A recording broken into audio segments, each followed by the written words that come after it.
শুরু হচ্ছে বৈজ্ঞানিক পদ্ধতি ইংরেজি শিক্ষা। প্রশিক্ষণ দিচ্ছেন বৈজ্ঞানিক পদ্ধতি ইংরেজি শিক্ষা ফাউন্ডেশনের চেয়ারম্যান এবং আবিষ্কারক বিজ্ঞানী শাহ মোহাম্মদ সরাজ স্যার।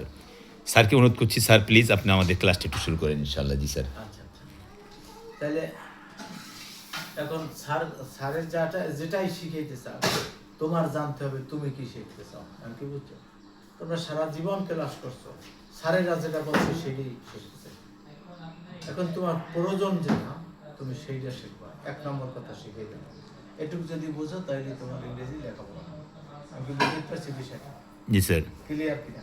জি স্যার, ক্লিয়ার। যে তোমার লাগবে যে আগের চিহ্ন। আগের চিহ্ন আছে কয়টা? ডিড। ডিড। এবার একটা আছে ওয়াজ, ওয়াজের সাথে একটা ওয়ারও আছে। কারণ আমি হইলে ওয়াজ, সে হইলে ওয়াজ, তুমি হইলে তখন আবার বলতে ওয়ার। যেমন আমি যাই, তুমি যাই কইলে হবে না, তুমি যাও। যাও। ঠিক এরকম একটা পার্থক্য হবে। তাহলে তুমির বেলায় হবে ওয়ার। ওয়ার। তাহলে আমি নোয়াখালী যাইতেছিলাম, আই বললা ওয়াজ। এরপর গোর সাথে ing, I N G, I was going. Sir go and gone ওই সিস্টেমে যাবে না? একটু পরে যান। আচ্ছা, হ্যাঁ। আমরা সেকেন্ড লাইনে আছি। হ্যাঁ, তাহলে কি হবে আবার বলো কি? ঠিক না? আই, তুমি যদি বলো আই ওয়াজ গোয়িং, আর এ বলছে কি I am going. Going am মানে এখন যাইতেছে। আমি তো বলছি গতকালকে গেছিলাম, ঠিক আছে? তাহলে গতকালকে যাইতেছিলাম, কি হবে? আই ওয়াজ, বলো তুমি বলো, going to Noakhali study. Study মানে গতকাল। ক্লিয়ার? বিষয়টা ক্লিয়ার বুঝছো? এখন যদি জিজ্ঞেস করি যে আমি এখন যাইতেছি, সেটা ইংরেজি কি হবে? আই এম, হ্যাঁ, গোয়িং টু নোয়াখালী নাও। নাও মানে অথবা টুডে। এখন টুডের সাথে কোনটা খাইছে? এম। এম। আর স্টাডি গতকালের সাথে কোনটা খাইছে? ওয়াজ। আর ফিউচার টুমরো, আমি আগামীকালকে, মানে আগামীকাল শনিবার না, তাহলে আমি আগামীকালকে শনিবার নোয়াখালী যাইতে থাকবে। এখন এই তিনটে শব্দের যেটা তুমি বাছাই করতে পারো, কোনটা হবে? ব্রেন দিয়ে বাছাই করতে হবে। আমি আগামীকালকে শনিবার নোয়াখালী যাইতে থাকবে, সেখানে একটা বিবাহ অনুষ্ঠান আছে, সেটা অ্যাটেন্ড করব। এখন এই তিনটার মধ্যে কোনটা হবে?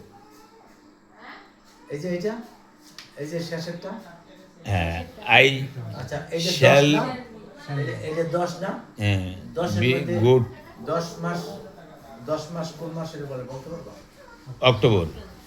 তো অক্টোবরটা পড়ে না? এই তিনটে মাসের নাম বললাম, একটা হলো ফেব্রুয়ারি মাসের নাম, ফেব্রুয়ারি, আর একটা জুন মাসের নাম, জুন, আর একটা অক্টোবরের মাসের নাম। অক্টোবর মাসে। তাহলে কোন মাসটা প্রথম আসে এই তিনটার মধ্যে? ফেব্রুয়ারি। তারপর কোন মাস আসে? ফেব্রুয়ারি, জুন, তারপর কোন আসে? অক্টোবর। তাহলে অক্টোবরের জন্য কি? শ্যাল বি, তাহলে আমি পরে যেটা উইল বি। তাহলে আগামীকালটা এখন আসে না, এইটা না আসলে এইটা জানি ডিসেম্বর মাসও এখনো আসে না, এইটা পরে আসবে।